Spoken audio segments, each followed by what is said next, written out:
svima dobrodošli u novi klip. Danas ćemo raditi trik za upaljač. Sada vidite imam normalan upaljač i kao što vidite radi. Evo, ćemo.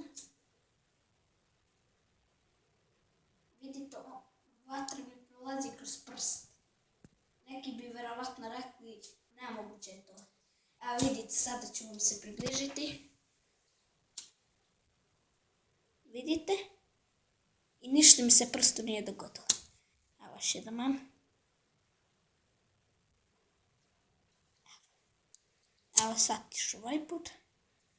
I to je bilo to. A u vezi klipova moja, molim vas da lajkujete ovaj video, kućni izazovi. Što se tiče lajkova i subscribe-ova, za 15 subscribe-ova i lajkova radit ću trik za upaljač. Ne trik, nego radim mini rafal. Uključujući tu i petarde i dinamite.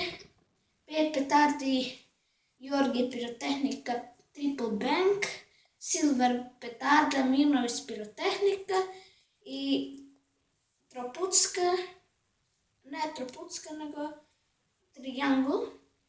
Malo sam zabrljao. Triangul iz Mirnoveca